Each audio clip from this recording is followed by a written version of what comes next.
Bonjour, bonjour à toutes et à tous, soyez les bienvenus. Ecorama, émission spéciale enregistrée depuis l'AREF du MEDEF à l'hippodrome de Longchamp.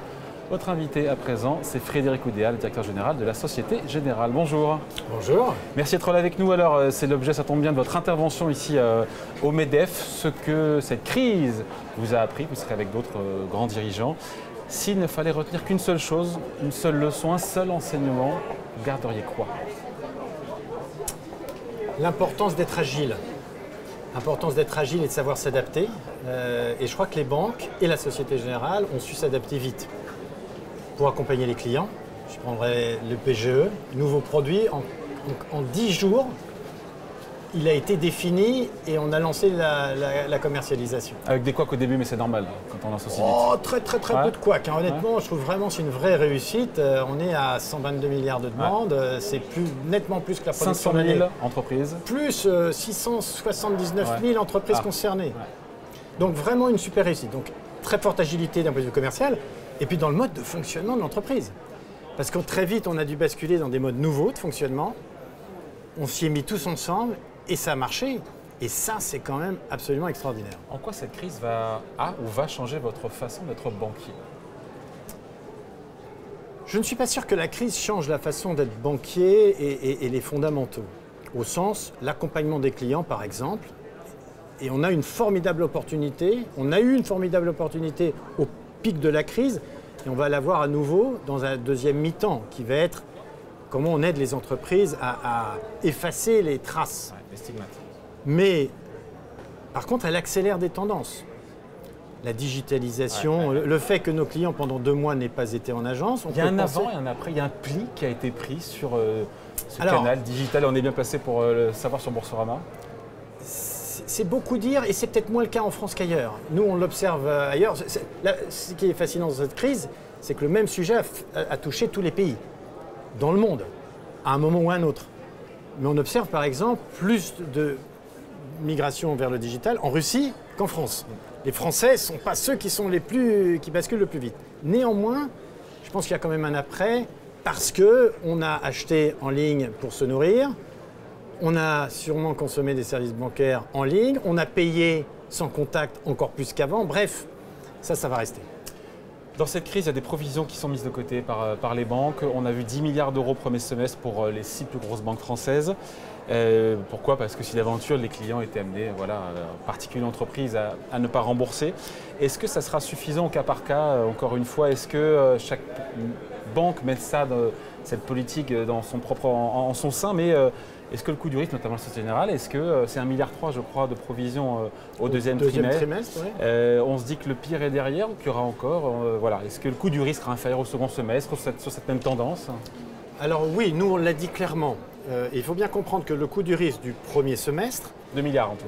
Plus de 2 milliards, 2 milliards 2, c'est des défauts constatés, mais c'est la mise en place d'une norme comptable qui nous dit essayez de provisionner pour les défauts à venir sur l'année. Et là, c'est plus Donc difficile. on a pas loin de la moitié du coût du risque du premier semestre qui est des défauts qu'on anticipe. Vous êtes en train de me dire que vous avez trop provisionné, là où certains n'ont peut-être pas assez provisionné? Alors, non, j'ai rien de ça. Mais par contre, chacun fait sa sauce, ses scénarios, etc. En revanche, ce qui est très clair, on l'a dit au marché, c'est que nous, on a 2,2 milliards sur le premier semestre et on s'attend à peu près à 3,7 milliards sur l'ensemble de l'année. 3,5 milliards, 3,7 milliards. Donc, le deuxième semestre sera plus faible que le premier. Mathématiquement. La BCE, autre sujet dans l'actualité, la BCE, on est au cœur de l'été, qui nous dit elle maintient le gel des dividendes versés par les banques, et ce jusqu'à la fin de l'année. Sachant qu'on a compris que le superviseur reverra sa position, a priori, au 4e trimestre. Est-ce que vous comprenez, ce n'est pas nouveau, c'est une prorogation de ce qui existe déjà, la position de la BCE, parce qu'en gros, elle dit je fais ça, mais c'est pour le bien des banques, c'est pour les protéger, pour qu'elles soient plus à même d'encaisser éventuellement des pertes sur leur crédit, de prêter à l'économie. D'accord, pas d'accord, déçu? Je comprends et nous avons tous compris et d'ailleurs appliqué la recommandation en entrée de crise parce qu'on ne savait pas quelle était l'ampleur. Moi, je constate en tout cas quand même qu'au premier semestre, le niveau de capital des banques, la manière d'absorber, elle est plutôt rassurante. Cette crise d'une ampleur hors norme, n'a pas déstabilisé la solidité des banques. Et nous, par exemple, on affiche un ratio de capital au fin de premier semestre excellent. Donc, ce qui m'a un peu surpris, c'est que dès juin, ils aient conforté l'idée d'eux, on aurait pu attendre la fin de l'année. Et on ne sait jamais d'ailleurs. Peut-être qu'en fin d'année, ils se diront qu'au fond, oui, il y a moins d'incertitudes, etc. Donc, on comprend. Maintenant, il faut être clair, d'un point de vue actionnarial et pour nos investisseurs, c'est quand même pas une bonne nouvelle.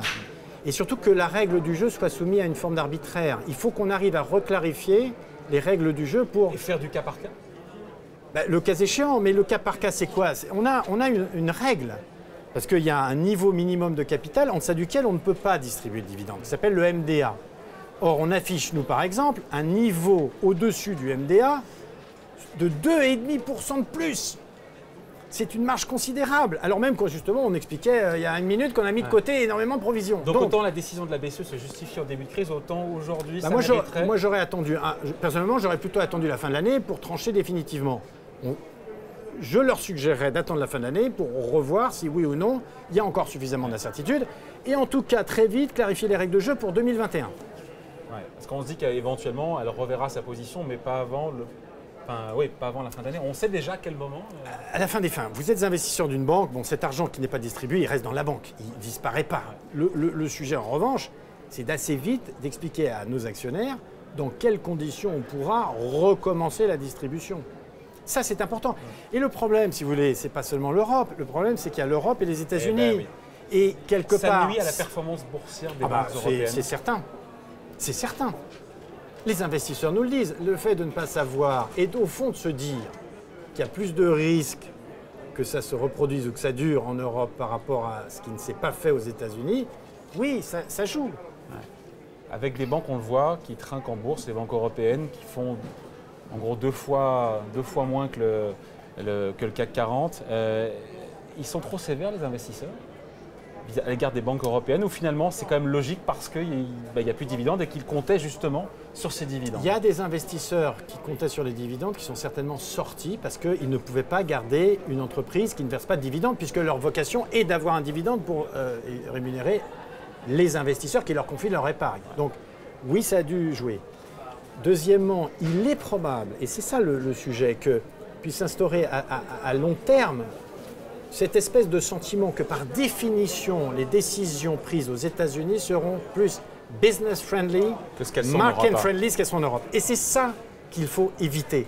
Ensuite, que les perspectives de croissance soient différentes. La BCE ou c'est quelque chose qui sort de son scope? Oui, je pense qu'elle en a conscience. Bon, ensuite, elle navigue entre différents enjeux, etc. Mais ça, en tout cas, c'est ce qu'on leur dit. Il faut... Et pourquoi? À la fin des fins, la valorisation, c'est quand même important. Parce que si un jour il faut aller chercher de l'argent nouveau, frais, eh ben, c'est plus difficile de le faire dans les conditions actuelles. Parce que nos investisseurs nous diront mais vous êtes fous, vous ne pouvez pas le faire aujourd'hui. Ouais, avec des valorisations sur les banques européennes qui ont atteint un niveau, alors je ne suis pas un expert, mais on se dit c'est quand même historiquement, certains diront ridiculement bas. Le marché anticipe pour la moyenne des banques européennes une diminution des fonds propres de moitié, en moyenne de moitié, dans les années à venir. On se dit, est-ce que c'est pas excessif? C'est en cela que là, c'est totalement excessif. Aujourd'hui, ces valorisations ne veulent pas dire grand-chose. Et on peut le comprendre parce qu'il y a l'incertitude liée au Covid, cette incertitude sur les règles du jeu, sur les dividendes, encore quelques incertitudes réglementaires. Donc ce qui est important, c'est que le plus vite possible se clarifient les règles. Et en fait, il y a une formidable opportunité pour le faire aussi. Parce que si les banques montrent qu'à l'issue de cette crise, elles ont su absorber le choc, mais c'est la preuve que effectivement ce nouveau cadre réglementaire fonctionne. Ouais. Et donc on peut être rassuré et que les niveaux de capital ont bien tenu, que les systèmes sont robustes et qu'on peut permettre de repartir sur la distribution des dividendes. C'est un peu l'ironie du sort, c'est qu'on s'est vu en début d'année, le cours de l'action était à 30 et c'est vrai qu'au-delà de la Société Générale, les valorisations des banques commençaient à se normaliser, vous êtes d'accord? Oui, avant la crise. Bien entendu. Donc c'est ajouté effectivement ce sujet général d'incertitude sur la crise, avec encore des incertitudes sur le coût du risque, ce sujet de dividendes, et puis pour nous, sur un comportement spécifique de nos activités de marché, sur les dérivés actions, cet impact sur lequel on travaille et sur lequel on a apporté la réponse stratégique. Qu'est-ce qui s'est passé? Moi, j'ai envie de comprendre sur les dérivés actions. Ça a été la vache à lait pendant des années de la Société Générale qui était leader, enfin des leaders mondiaux sur ce segment-là. Qu'est-ce qui s'est passé concrètement là? Nous restons un leader mondial. Moi, je pense avoir compris pour l'histoire des dividendes aussi. Beaucoup de Attendez, produits oui. structurés Alors. étaient assis sur le fait de toucher les dividendes qui n'ont pas touché. Nous restons un leader mondial sur les dérivés actions. Sur les dérivés actions, il y a plusieurs activités. Vous ne réduisez pas la voilure sur les dérivés Non, actions? et on ne réduit pas la voilure. On réduit on l'a bien indiqué au T2, le stock, le montant de produits structurés que l'on veut avoir ne diminue pas. Ouais. En revanche, c'est la nature des produits qui va changer. Alors, Parce que, comme vous le dites, on a vendu des produits à nos clients qui sont ravis. Nos clients sont ravis. Ils ont eu une protection sur leur capital et un très bon rendement. Mais d'une certaine manière, on a embarqué, nous, des risques au titre de cette promesse de performance que nous couvrons en permanence grâce notamment au marché. au fait de toucher les dividendes. Et alors, dans les pricing, dans les prix, la fabrication des Pardon, prix... c'est un peu technique, mais Oui. c'est très intéressant. Dans la fabrication de ces produits et des prix, on a bien sûr des hypothèses de dividendes, puisque les sous-jacents sont actions. Ouais. Et ce qui s'est passé notamment, c'est qu'on n'avait jamais vu l'annulation de dividendes annoncés. Voilà. Il s'est passé un phénomène dans cette crise, indépendamment aussi de phénomènes de corrélation, etc., cette annulation de dividendes, qui fait qu'on a vendu des choses et qu'on ne pouvait pas rattraper auprès des clients. On n'allait pas se dire au client, ah by the way, on vous a vendu à un certain prix, mais on avait pensé qu'il y aurait un dividende et puis il n'y en a plus. Remboursez-nous. Non. Donc c'est nous qui avons encaissé ce choc. Ouais. Et donc ce qu'on Mais qui a est un dit... choc ponctuel Mais qui voilà. peut durer quelques Mais trimestres. alors voilà, si vous voulez, le point fondamental, c'est ça. C'est qu'on a dit, ah ok, on a donc eu ce choc, on s'attend désormais à une normalisation de ces revenus puisqu'on va changer la nature des produits, qu'on a inventé des nouveaux produits qui ne sont pas sensibles à ces hypothèses de dividendes et dans lesquels on a confiance et qu'on va aussi vendre à nos clients. Donc on pense pouvoir offrir des produits adaptés à ce nouveau contexte de taux à zéro, etc., mais dans lequel on embarquera moins de risques et qui donc, si jamais il y avait la même crise dans 6 mois, 9 mois, 12 mois, n'entraînerait pas les mêmes impacts sur nos résultats. Bon. En termes de résultats pour la SocGen, est-ce que le pire est passé au premier semestre? Je rappelle, perte nette de 1,2 milliard d'euros, dont 1,3 milliard de provisions. Faut comme le rappeler. Alors, et puis surtout, 1,3 milliard d'amortissement de goodwill et d'amortissement, enfin de réduction du stock d'impôts différés actifs. Donc si vous voulez, c'est des pertes qui ne sont pas des pertes en cash. Ouais. C'est pas de la substance. C'est la qui perte part. comptable, comme on dit. C'est la perte comptable, voilà. Donc oui, le pire est clairement, c'est ce qu'on a dit au marché. Nous avons mis derrière nous beaucoup de mauvaises nouvelles et donc on va afficher un deuxième semestre qui sera évidemment meilleur. Derrière, ce qu'il faut qu'on fasse, c'est continuer à travailler bien sûr sur la rentabilité parce qu'on est dans un environnement, on le sait maintenant avec la crise. Les taux vont rester très bas. Voilà. Est-ce que c'est Pas jusqu'à la fin des temps, mais... Est-ce que c'est pour toujours? Mais enfin, au moins pour les 10 prochaines années, probablement. Donc ça, c'est quelque chose de compliqué. On est dans une phase économique incertaine. On a tel ou tel ajustement à faire, comme on l'a dit, sur certaines activités. Donc on a encore du travail de transformation. Mais oui, nous avons mis derrière nous beaucoup de mauvaises nouvelles. Et les perspectives du deuxième semestre sont évidemment meilleures. J'aurais dû vous en parler avant, Frédéric Oudéa. Il y a ce PGE, ce prêt garanti par l'État. Le gouvernement, Bruno Le Maire a communiqué, il était chez nous aujourd'hui. Les TPE et PME qui ne pourront pas rembourser ces crédits pourront éventuellement les reporter, c'est ça, sur quelques années. Et la question se posait sur du taux d'intérêt. À combien elles pourraient refinancer ces prêts garantis par l'État auprès de leur banque? Le ministre de l'économie nous a dit entre 1 et 3 %. Il se murmurait que les banques voulaient entre 3 et 5 %. Comment il a fait pour vous convaincre? Est-ce que c'est acté? Non. Est-ce qu'il vous a tordu le bras? Et comment est-ce qu'il a fait pour vous On convaincre? n'était pas entre 3 et 5 %. Et il faut bien distinguer différents instruments. Le PGE, comme vous l'avez dit... Pas les prêts participatifs. Attendez, oui, exactement. Mais en tout cas, le PGE, c'est sur un an. Et puis ensuite, à la main du client, Printemps prochain. Oui, bah oui, un an après, il va décider soit de le rembourser, soit d'étaler son remboursement sur une période qui pourra aller jusqu'à 5 ans. Ouais. Le taux, on a pris un engagement, comme on l'avait fait là sur un an, mais évidemment, on se placera avec une perspective de coût de liquidité à 5 ans, le cas échéant, de dire on ne fera pas une marge sur ces PGE. Donc, on va avoir un coût de liquidité, combien ça nous coûte de mettre en place le prêt, de récolter les fonds, et puis on ajoutera la garantie. Alors la garantie, elle double. Donc je rappelle que la garantie, qui est de 25 points de base pour les toutes petites entreprises, passera à 50, puis que ça augmente et que ça pourra aller pour les grandes jusqu'à 2 %. Donc ce 2 % s'ajoutera à un coût de liquidité, éventuellement à 5 ans. On est dans ces ordres de grandeur. Voilà, et simplement ce qu'on dit, nous, c'est on ne peut pas d'ores et déjà aujourd'hui fixer les conditions d'emprunt dans 8-9 mois. Attendons ce qu'elles seront. Mais aujourd'hui, on est dans ces ordres de grandeur. pour accompagner les TPE et les PME qui ne Voilà, pourront pas. bien entendu. Effectivement, Alors rembourser. ensuite, il y a un autre instrument qui est le prêt participatif, qui est plus justement, au fond, pour des entreprises qui ne pourraient pas rembourser dans 3, 4, 5 ans et qui feraient face à un problème de structure de bilan. Est-ce qu'il y a un instrument de type capital ou quasi-capital qui peut les aider justement à continuer à vivre, à investir? Le ministre nous a dit oui. Oui, bah justement, on est en train d'y travailler, là, voilà, et effectivement, se dessine un instrument avec, là aussi, un travail conjoint de l'État et des banques. Donc on c'est finalise Qui les choses. injecterait ces quasi-fonds propres alors? On continue à en discuter, mais fondamentalement, je pense que ce sont les banques qui seront aussi, encore une fois, à la manœuvre. Il faudra rembourser ces Bien sûr. prêts participatifs. Oui, il faut mais le dans rappeler, une durée plus longue, Ouais. avec encore une fois des conditions de financement, mais qui Sans sont- intervention dans la vie quotidienne de l'entreprise. Voilà, exactement. C'est du quasi-capital dans lequel la banque ne participera pas à des décisions stratégiques, au conseil d'administration, etc. C'est bien ça l'idée. C'est du quasi-capital, donc un truc financier, mais pas en gouvernance. Frédéric Oudéa, il nous reste quelques instants. Je vais vous parler de Ant Group. Ça vous dit quelque chose, Ant Group? Bah oui, parce que vous savez, moi j'ai emmené mon comité exécutif en Chine il y a, je pense maintenant 7 ans. Et on avait été les voir. Et déjà, c'était une très grosse Et entreprise. là, vous avez vu, donc, début d'introduction, en tout cas process qui est lancé d'introduction en bourse. Ça serait une méga IPO, la plus grosse de l'histoire de la bourse. Elle serait valorisée, Ant Group serait valorisé 250 milliards de dollars. C'est 20 fois le poids de la SocGen. Vous vous dites quoi? Vous vous dites la valeur de la tech maintenant, c'est devenu débile et délirant?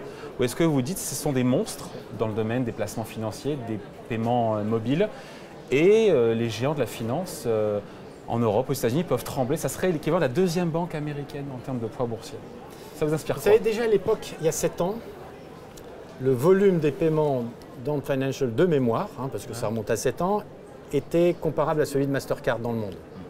Il faut juste avoir en tête que c'est des gens qui se traitent un marché d'1,5 milliard d'habitants, ou 1,3 milliard. Que grosso modo, Ant Financial apporte des services financiers, en tout cas à l'époque, il y a 7 ans, aux 700 millions de Chinois qui probablement n'avaient pas accès au système bancaire. Et vous n'avez pas l'équivalent ailleurs d'un quasi-monopole privé. Alors que je simplifie parce qu'il y a d'autres acteurs, Tencent et autres, mais quelque part des entreprises énormes qui ont bénéficié d'un marché domestique gigantesque et avec des Chinois qui ont basculé très vite sur la nouvelle technologie. Aujourd'hui, il n'y a plus de cash qui circule, grosso modo, c'est par des QR codes qui s'échangent de l'argent, qu'ils payent, etc. Bon, voilà. Ce modèle est-il reproductible? Sera-t-il capable de s'exporter? Ça, c'est une autre affaire. Histoire, ouais. C'est une autre affaire, y compris dans le contexte américain, des relations américaines et chinoises. Donc, mais par contre, ça veut dire que la Chine, si on pense aujourd'hui au modèle le plus avancé en technologie dans le secteur financier, c'est en Chine. C'est un sacré pied nez quand même, hein, quand on voyait la Chine comme l'atelier du monde, l'usine du low cost, des contrefaçons. En matière de fintech, ils ont fait très fort très vite parce qu'il y avait des conditions aussi, attention, de gestion de la donnée totalement différentes du cadre européen. Ouais, on préfère être chez nous. Hein. Merci d'avoir été avec nous en tout cas, Frédéric Oudéa, directeur général de la Société Générale, invité donc d'Ecorama sur Boursorama, enregistré depuis la REF du MEDEF. Merci. Merci beaucoup.